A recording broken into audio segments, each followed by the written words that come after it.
If we can travel time together and meet you at that particular boarding room, I reckon that all the leaders walked out. You're gonna stay there for a minute or so after that, and you sit next to that Amy, and you talk to that Amy. So what is that you're gonna talk to her? Oh, wow. I love that question. I have not looked at it from that view before, and I love that. So what I'd say to Amy in that room is, these people have been where you are. They're just as human as you are. That they chose you to lead this and facilitate this conversation for a reason. Remind yourself of that reason. Lead from that place. Right? I think those would be the initial things, because I think that probably would have, my nervous system was fired up quite a bit, which is a natural thing. Like if you're not nervous or something, of course you're going to be nervous, but how you regulate that, right? How you regulate and use that energy, it's not to remove it. How do you use that energy? And I think those are things that,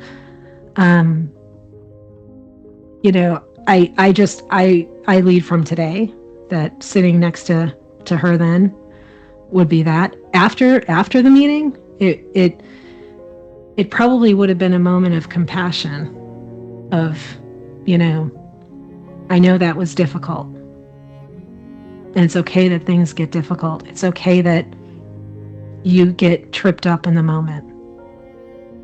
We don't always think on our feet when we need to. Because what I didn't want in that moment was somebody to say, you should have done this, you should have done that. Yeah. You don't want to hear that. You need somebody to give you some compassion and open the door to give yourself some grace. Yeah. Because every single person sitting there has done something like that. Now you have a word with everybody in that room. What are you going to talk to that young Amy and the other people around can listen to? Yeah. Well, one, I think I would turn to my mom, first of all, to Betty, and say thank you, because you gave me the courage to do these things and to believe I could show up in a room like this and actually succeed. So I think I first owe a big moment of gratitude to Betty.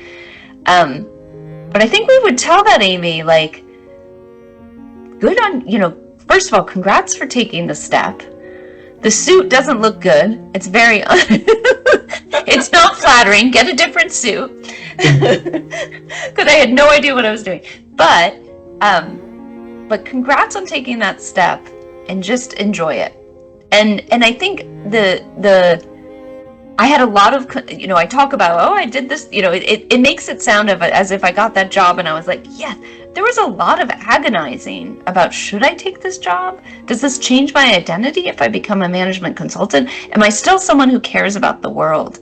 And I think that's the one thing I really would want to tell that Amy now. This Amy would tell that Amy, and I would really want Harper to hear, and I want your listeners to hear, which is that you can have an impact on the world no matter what you're doing.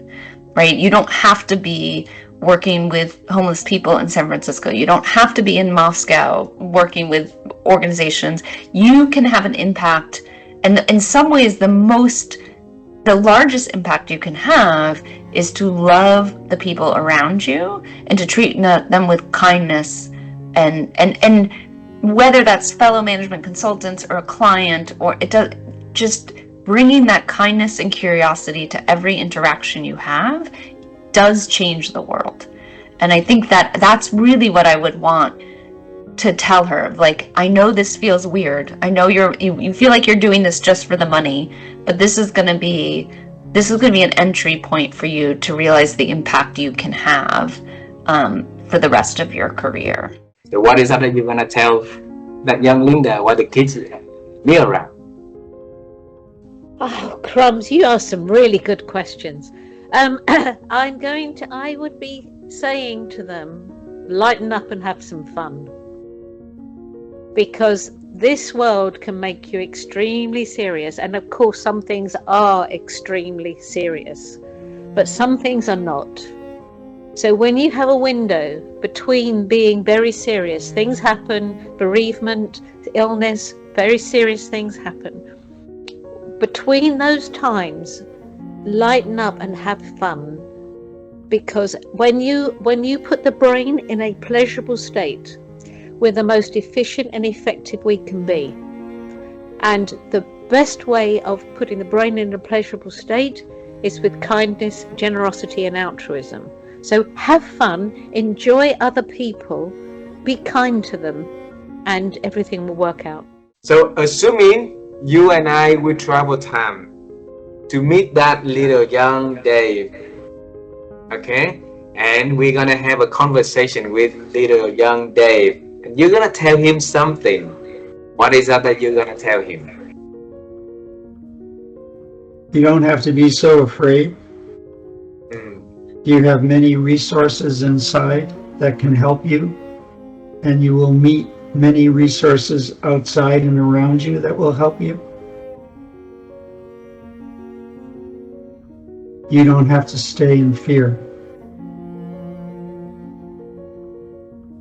Because I think I was very afraid most of my childhood of something, I don't know what, but I could tell I was operating out of fear. And of course the church was telling me, you have to fear hell if you commit sin.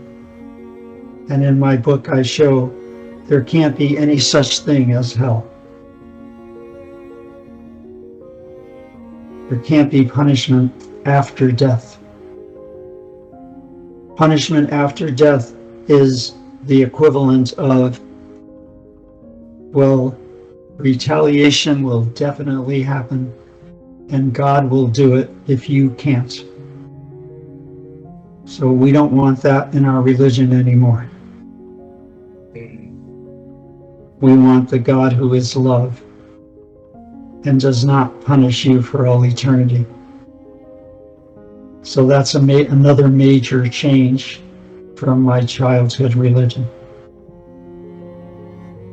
And I have a little section in the book on this.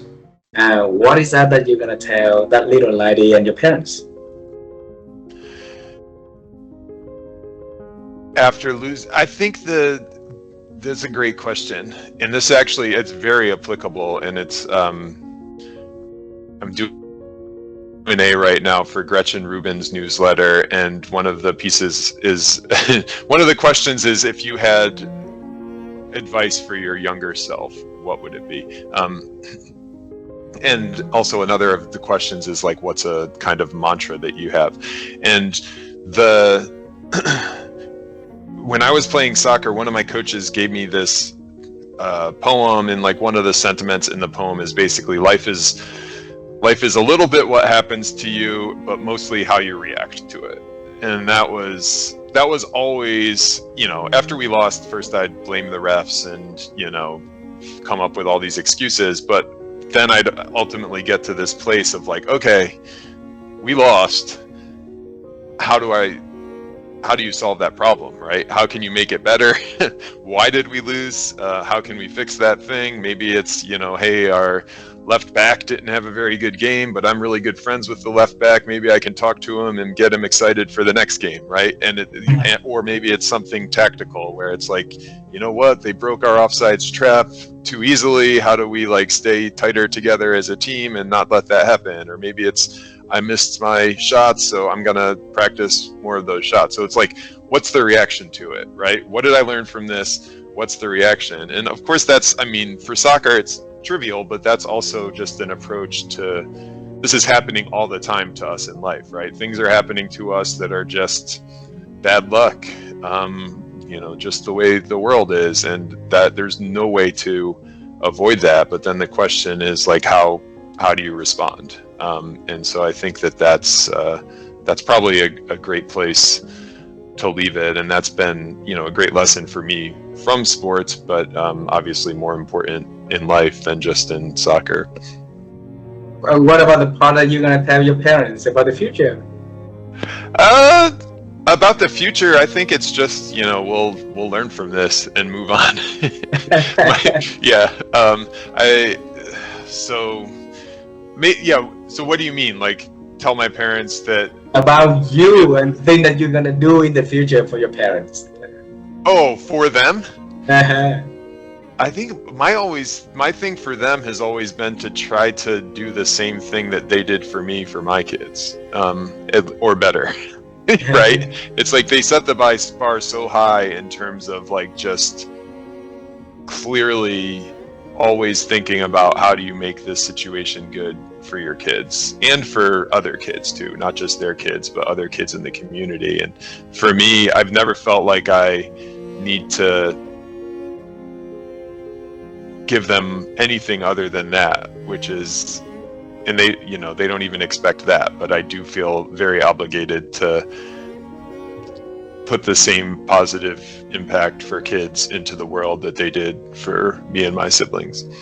If I can travel time with you to see that little boy, Garry, at 12, 13 years old when he delivered newspaper for Mrs. Pugh, all right? And we stop him and you tell him that you are him in the future, and you say, okay, this is our future gonna be, and you have a few things you want to share with him about how your life is in the future, how his life is going to be in the future. So what will you tell him? It's not about you, it's about the people you serve. At that age, would he understand? Well, he probably learnt the lesson from Mrs. Peel, so maybe he would. Whether he believed it be true or not, I don't know. So he's very, very wise at a very, very young age already himself. But he learned something from the experience. All right. So the final question is about one thing that you mentioned many, many times in this conversation is about think. I think that young boy has been carrying with his mind a lot of questions at young age that expand his ability to think over the years. So my wife and I will be on the quest to help people to get wiser through improving their ability to think. And I don't have many chance to have a talk with people like you, Garry. So the question we want to ask, so that the people can bring some practical insights to you is how have you been growing your ability to think? Well, I think again, it's intentional. Again, it's, having that intention of wanting to continue to be a learner, wanting to be curious, all of that stuff. In the coaching I do now, the first stage of my coaching process with the CEOs I coach is about awareness. Are you aware of who you are, and are you happy with that person? And do you know how you are impacting others? And a lot of them don't know how they're impacting others because they've never taken the opportunity to find out. So we talk to their stakeholders and say, hey, how is this person's leadership style either helping you or not helping you? Because the leader has to change, not the person that they're leading. Like the fish, moving from the hand, right? Yeah.